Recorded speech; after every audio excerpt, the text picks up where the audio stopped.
الحمد لله رب العالمين والصلاة والسلام على سيد المرسلين محمد وآله وأصحابه أجمعين أما بعد. قال الله تبارك وتعالى في القرآن المجيد: أعوذ بالله من الشيطان الرجيم، بسم الله الرحمن الرحيم. وَلَكِنْ كُونُوا رَبَّانِيِّينَ بِمَا كُنْتُمْ تُعَلِّمُونَ الْكِتَابَ وَبِمَا كُنْتُمْ تَدْرُسُونَ. صدق اللہ العظیم.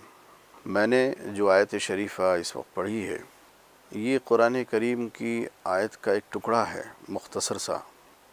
جس میں اللہ تبارک و تعالی نے تعلیم اور تدریس دونوں چیزوں کا ذکر کیا ہے.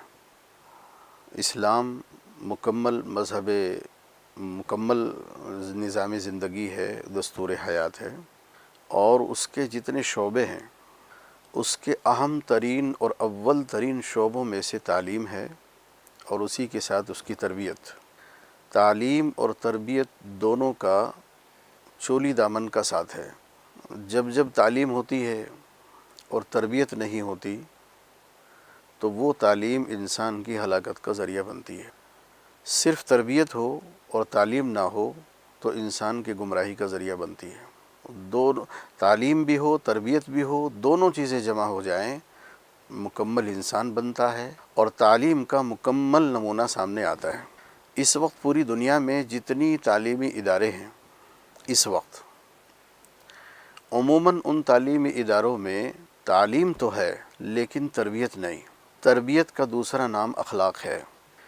دو چیزیں اس موقع پر سمجھنے کے لائق ہیں. ایک تو یہ ہے کہ تعلیم و تدریس میں دو جز ہوتے ہیں، ایک معلم اور ایک متعلم. ایک ٹیچر ہوتا ہے اور ایک اس کے اسٹوڈنٹ ہوتا ہے. مدرسین، ٹیچرز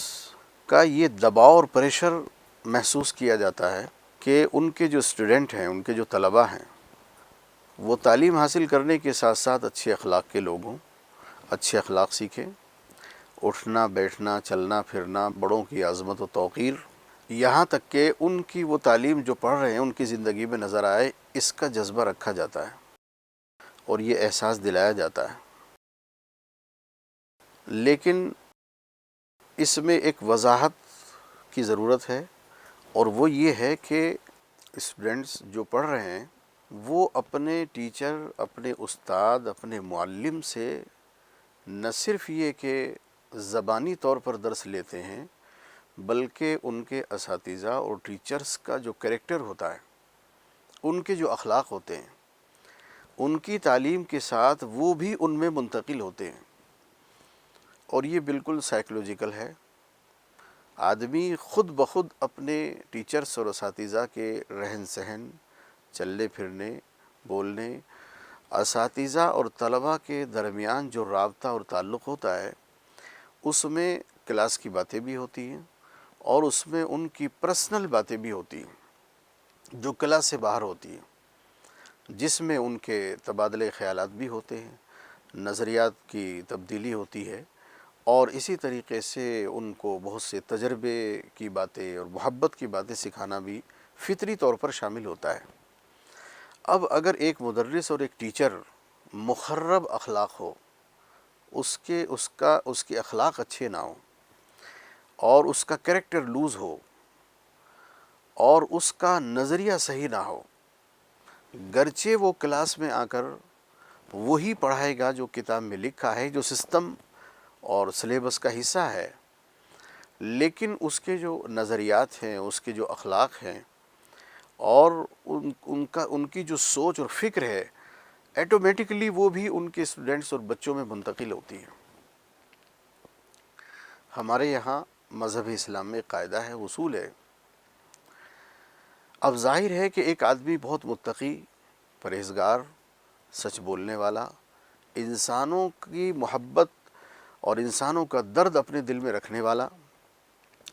پوری دیانت داری سے اپنے اسٹوڈنٹس کو، اپنے طلباء کو امانت داری سے وہ کتاب، وہ درس ان تک پہنچانے والا، اور ان کی ہمدردی میں ان کی ترقی کا جذبہ رکھنے والا جو کر سکتا ہے، وہ ایک ریاکار، دکھاوا کرنے والا، شو کرنے والا آدمی، دکھاوا کرنے والا آدمی، وہ ہرگز جذبات اپنی تعلیم کے ساتھ منتقل نہیں کر سکتا، اور جو وہ کہے گا اس میں وہ درد اور فکر نہیں ہو سکتی جو ایک انتہائی سنجیدہ اور سلیقہ مند آدمی کے اندر ہو سکتی ہے۔ اس بات کا خلاصہ یہ ہے کہ ہمیں جو تعلیم دینی ہے، ہمارے جو ٹیچرز ہیں ان کو پہلے با اخلاق ہونا چاہیے، ان کو پہلے متقی پرہیزگار ہونا چاہیے، ان کی آنکھ ٹھیک دیکھنے والی ہو، ان کی گفتگو اعتدال کے ساتھ ہو، بچوں کے سامنے ان کی اپنی پرسنل جو باتیں ہیں، ایکٹیویٹیز ہیں، وہ بھی بالکل کریکٹ ہونی چاہیے، کیونکہ بچوں کو اللہ نے ایسا بنایا ہے، اور یہ بچوں سے لے کر بڑوں میں بھی یہ بات ہے، یہ صفت ہے انسان کی کہ انسان سن کر کم سیکھتا ہے، دیکھ کر زیادہ سیکھتا ہے۔ یہ فطری عمل ہے، انسان سن کر کم سیکھتا ہے، دیکھ کر زیادہ سیکھتا ہے۔ اسی لیے قدیم زمانے سے مذہب اسلام یہ کہتا چلا آتا ہے، ہم اللہ تعالیٰ سے روزانہ نماز میں یہ کہتے ہیں، اہدنا الصراط المستقیم صراط الذین انعمت علیہم غیر المغضوب علیہم ولا الضالین، جس کا مطلب یہ ہوتا ہے، اے اللہ ہمیں سیدھا راستہ دکھا۔ سیدھا راستہ کیا ہے؟ وہ علم ہے، وہ تعلیم ہے، مگر آگے کہا اہدنا الصراط المستقیم صراط الذین انعمت علیہم، راستہ ان لوگوں کے طریقے پر چل کر جن پر تیرا انعام ہوا، جن سے تو راضی ہوا، جنہیں تو نے قبول کیا۔ وہ کون لوگ ہیں؟ قرآن کریم کی ایک دوسری آیت میں اس کا ذکر کیا گیا ہے، اولئک الذین انعم اللہ علیہم من النبیین والصدیقین والشہداء والصالحین، جس کا مطلب یہ ہے کہ اللہ نے فرمایا کہ یہ وہ لوگ جن پر اللہ نے انعام کیا وہ ہیں نبیین، نبی ہیں، صدیق ہیں، شہداء ہیں اور صالحین ہیں۔ ہم نے گویا دوسرے لفظوں میں یہ کہا، اے اللہ ہم تعلیم چاہتے ہیں، مگر ان لوگوں کی سرپرستی میں اور ان لوگوں کے ساتھ رہ کر جو یا تو نبی کے درجے کے ہیں، یا تو صدیق درجے کے ہیں، یا شہداء اور صالحین درجے کے ہیں۔ یہ سب آپ کے پسندیدہ لوگ ہیں، ان سے چاہتے ہیں۔ اس کا کیا مطلب ہوا؟ تعلیم اور علم تو شیطان کے پاس بھی بہت زیادہ ہے۔ اگر یہ کہہ دیا جائے کہ کسی عالم کے پاس اتنا علم نہیں ہے جتنا شیطان کے پاس ہے، تو یہ غلط نہیں ہے، اس وجہ سے کہ شیطان جو ہے وہ جتنے انبیاء کرام آج تک دنیا میں آئے، ان تمام نبیوں کے کام اور ان نبیوں کے نام، ان کے خاندانوں کے نام، ان کی خصوصیات سب جانتا ہے، یہاں تک کہ جو اہم بات ہے وہ یہ ہے، ان نبیوں کی جتنی شریعتیں ہیں ان کے تمام کلیات اور جزیات کو جانتا ہے، ان تمام کی شریعتوں کی جو اندرونی جو اس کے جو پوائنٹس ہیں، ان کی جو کلیات اور جزیات ان سب کو جانتا ہے۔ اور ظاہر ہے کہ یہ کسی انسان کو یا کسی عالم کو تو مستحضر نہیں ہے، اور یہ سب موجود نہیں ہے ہمارے پاس۔ لیکن صرف علم کافی نہیں ہے، صرف علم گمراہی کا ذریعہ ہوتا ہے جب تک اس کے ساتھ تربیت نہ ہو۔ تربیت کا دوسرا نام اس کے ساتھ اخلاق نہ ہو اور سکھائے نہ جائیں۔ تو ہمارے اس وقت کہنے کا مطلب یہ ہے کہ پہلے اساتذہ کو، پڑھانے والے حضرات کو متقی پرہیزگار، صاف ستھری ذہنیت رکھنے والے، حلال روزی کھانے والے، سچ بولنے والے، اپنی زبان اور اپنے کریکٹر میں مطابقت رکھنے والے لوگ ہونے چاہیے۔ یہ تعلیم جو ہے وہ اخلاق پر مبنی ہوتی ہے کہ آدمی نے جو سکھایا وہ پھر آپ کے شاگردوں کی اور آپ کے اسٹوڈنٹس کی زندگی میں نظر آئے گا۔ پھر ہم طلبہ سے اس کی امید کر سکتے ہیں کہ ہمارے بچے وہ سیکھیں گے جو ہم ان کو سکھائیں گے۔ ایک دوسرا جز ہے اس بات کا، اور وہ یہ ہے کہ ہم جب بچوں کو پڑھائیں،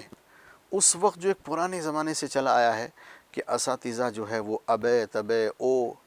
یعنی ایسے گندے الفاظ جو ان کی پرسنل لائف ان کے محلوں میں اور ان کے گھروں اور شہروں میں ہوتی تھی، وہی اپنے یعنی دینی اداروں میں اور جو تعلیم گاہیں ہیں وہاں بھی ان لفظوں کا استعمال کر کے وہ اپنے بچوں کو ڈرانا اور دھمکانا اور ان کو احساس کمتری کا شکار بنانا، یہ ہوتا تھا۔ بہت حساس بچے جو ہیں وہ ایسے اساتذہ سے کٹ جاتے ہیں، بچ جاتے ہیں، اسکولوں کو چھوڑ دیتے ہیں، اسکولوں کو نقصان ہوتا ہے۔ تو انتہائی اخلاق کے ساتھ ایسے الفاظ جو ایک ایجوکیٹڈ آدمی کی شان ہوتے ہیں، جو ایک تعلیم یافتہ آدمی کی شان ہوتے ہیں، ایسے الفاظ، ایسے آداب اٹھنے بیٹھنے چلنے پھرنے کے استعمال کیے جائیں، اور ایک استاد جو اپنے شاگرد سے اپنے لیے امید رکھتا ہے، اگر وہی ساری باتیں ان کے اساتذہ اپنے شاگردوں کو دے تو پھر امید ہے کہ شاگرد بھی ہماری نافرمانی نہیں کریں گے۔